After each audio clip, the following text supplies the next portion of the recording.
د میدان وردګو ولایت د حج اوقافو ریاست له لوري د حسن قرات او تجوید سیالۍ په لار اچول شوې وه چې د دغه ولایت له بېلابېلو ولسوالیو څخه 13 تنه حافظانو پکې ګډون کړی و. د یاد ریاست رئیس مولوي نصرت الله صلاح الدین ملي راډیو ته وویل چې موخه یې د نورو ځوانانو هڅول او حج او اوقافو وزارت ته د مخکښ حافظ ورپېژندل دي. د دې په خاطر باندې چې دغه کشر چې دی د تشویق شي د قرآن کریم د حفظ لپاره او د دغه نه دغه نور هم تشویقیږي.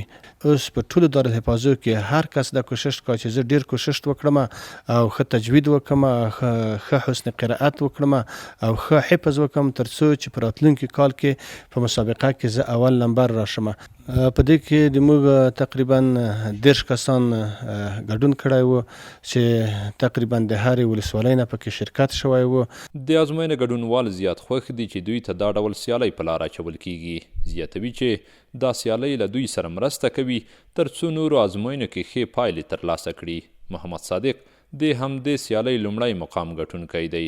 د ملي راډیو ته وویل د امتحان دوه برخې درلودې، یو حدر و بل مشق و، ورسره تنکې عملي تجوید او علمي تجوید هم و او د امتحان ډېر ماشاءالله شفاف امتحان و. ښه مخلصین استادانو ښه برخورد موږ سره وکړ. نو الحمدلله له دوی نه خوشحاله یو. موږ ته په دې ګټور ده چې نور ځوانان او نور هغه قاریان چې مدرسو کې دي، مراکز د دین مراکزو کې دي، نو هغوی تشویق سي او دې لارې ته وهڅول سي.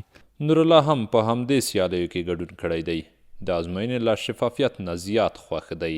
الحمدلله 100% ښه خوندور شفاف امتحان و. موږ ترې راضي یو. په راتلونکي کې هم غوښتنه همدا ده چې دا رقم امتحانونه د موږ دپاره زیات شي او په دې کې موږ جرأتمند کیږو او د نور امتحاناتو دپاره انشاءالله موږ تکړه کیږو.